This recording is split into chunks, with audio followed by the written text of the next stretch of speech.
Hello to the pessimistic, optimistic, and everyone in between. My name is Connor Philippi, and welcome back to the Minnesotan Sports Podcast. And with all the commotion and all the hype and all the excitement surrounding the Twins moving on to the next round and everything like that, we forgot one very important thing, which is that the Vikings are still playing football. And yes, they are 1-3, but with just a couple big wins in these next few weeks, the tide could completely change for this team. Now, I'm not saying I predict that to necessarily happen, but crazier things have happened. I think it's only 5 or 6 teams in the history of the NFL that have been 1-3 or have been 0-3 and have made the playoffs. The Vikings are hoping to make that a seventh team. And if you're going to try and make a statement, this is the week to do it because today we're going to be breaking down the preview of the Chiefs and Vikings game that will be going on Sunday. 3:25 start, so it's a little more of a primetime matchup. And I know Vikings fans kind of shy away from that, but let's embrace it. This is the point now where if we play this game, we welcome this game, even though we are 1-3 at this point, and we're kind of afraid to face a easier or a more difficult opponent. I welcome this because it's like, okay, if we show that we can show our chops and get close to beating the Chiefs or even beat them, then this year still feels salvageable. If we get blown out by this Chiefs team, then I don't have to, feel like I'm wasting my time thinking that the Vikings can be this or that. If they get blown out in this game, then we know everything we need to know about the Vikings. But so many weird weeks where they could have won games against some pretty good teams. I feel like if we can make a statement against the Chiefs, then we're right back in the conversation for a team that can be in the playoffs this year. But we got to beat them in order to do that. But this is a very difficult Chiefs team, as every NFL fan should know at this point. First, let's dive into a little bit of the history here. So, obviously, the biggest win that the Chiefs have had against us in the history of our record playing each other. The Chiefs beat the Vikings in Super Bowl IV all the way back in 1970, which was the first of 4 Super Bowl losses for the Vikings in a very close stretch. And obviously, that was the beginning of all the pain and misery that Vikings fans have had to go through. After that, the overall record versus the Chiefs is 5-8, and the last time we played them was 2019, where the Chiefs beat us. So we've had a pretty bad track record throughout the history versus the Chiefs, and that Super Bowl way back in the 70s was a game we were definitely supposed to win, and we got blown out. So tough history against the Chiefs, hoping to turn it around starting this week. We'll see if we can do it. But getting a little bit into the rosters and the injuries here. So these are 2 teams that are actually very healthy right now. So we've got on the Chiefs side, really Nick Bolton, the linebacker for the Chiefs, is the only player that is questionable going into this game. The other injury concerns like Kelsey and everything like that were really cleared away in the first few weeks of the season for them. So that's good news for them. And then on the Vikings side, we're actually very healthy as well. We look like we're going to have Bradbury back into the game this week. Marcus Davenport is still questionable, but he did play last week and made a huge impact.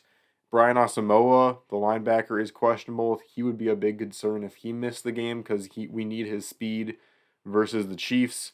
But other than that, Lewis Seen, not a starter, questionable, and Nick Mullins, obviously the backup, he's questionable as well. But both of these teams, honestly, very healthy, so these 2 teams are going to be getting the best of each other. So going into the keys of the game now, the first one is I think Kirk needs to return to how he played the first 3 games. This was Kirk's, again, it was very frustrating because Kirk played like one of the best quarterbacks in the league in the first few weeks of the season, and we lost the games. And, no matter how much Kirk, and no matter how well Kirk played in those games, it didn't feel like people could really pat him on the back because the team lost.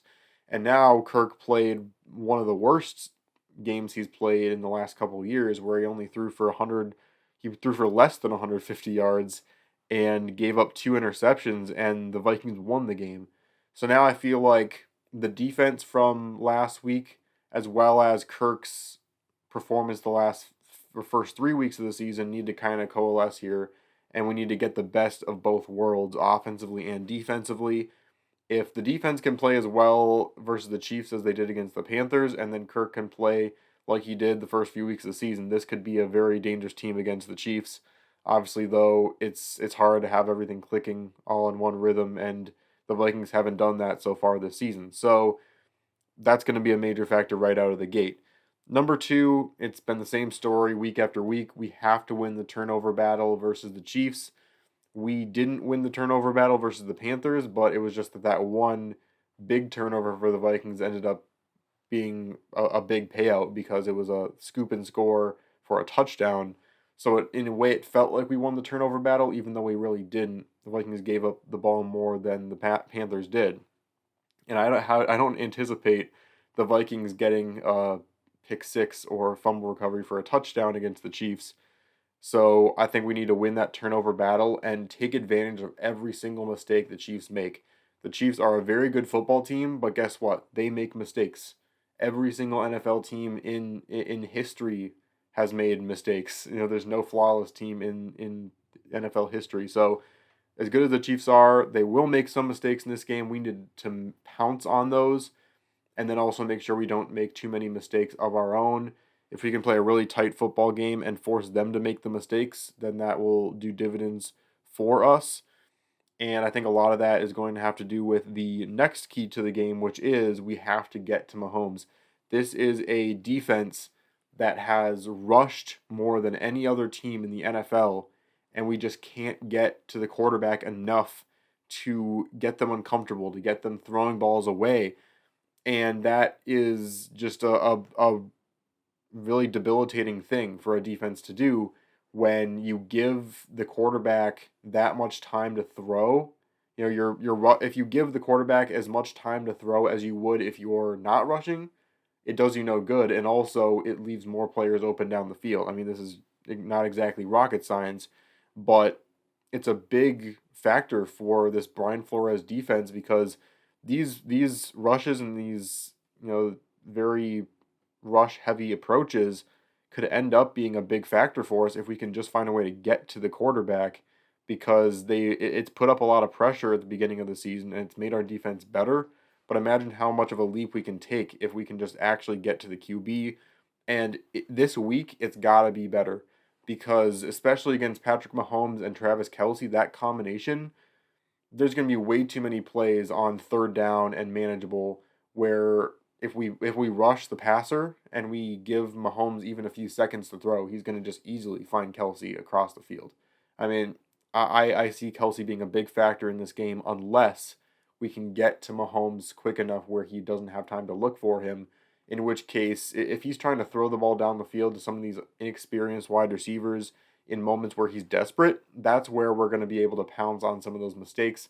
That's where wide receivers, we don't have as much confidence in the Chiefs wide receivers this year to make the same kind of plays that they made in the past few years when Mahomes just has to chuck the ball deep. So I think that's going to be a big factor as well.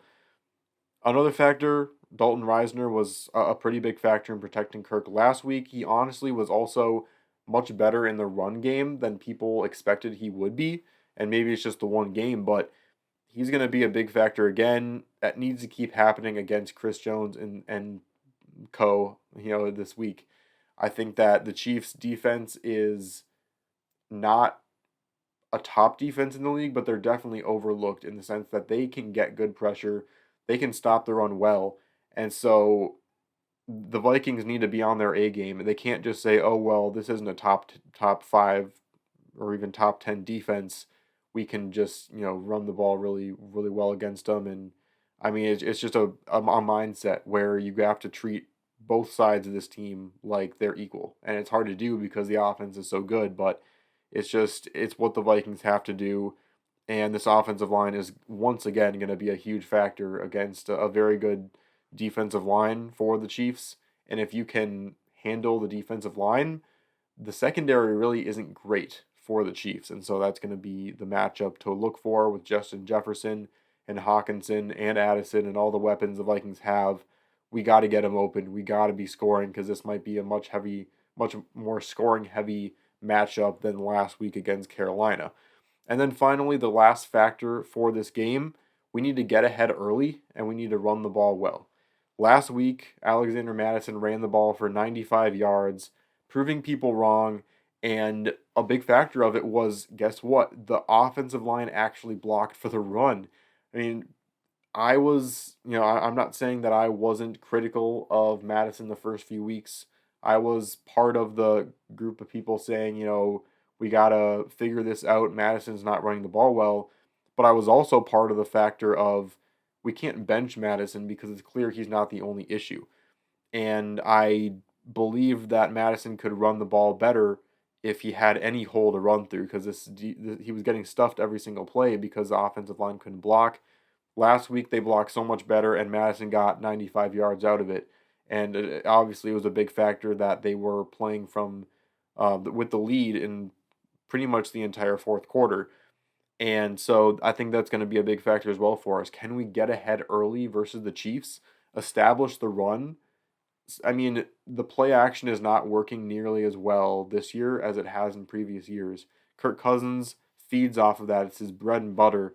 And if you can't get the run game going, that play action is going to be useless. So if we can get the first score, hopefully we can. Honestly, this is the one game this season, or one of a few games this season, where if we win the coin toss, I hope we actually take the ball first. Go down there, try and get a score, make a statement early. It's a risk we got to take. And then if we have an early lead, just try and run the ball down their throats, establish that, and then we're going to be setting ourselves up really well for some play action later on in the game. So those are the previews or keys to the game in this preview. My prediction in this game, I honestly think this might be a pretty close one, but I do have to go with the Chiefs. Let's go with a 31-28 really high scoring game in favor of the Chiefs. I think that they will pull away last second. I just feel like Mahomes is going to make some big time plays in the fourth quarter like he always does.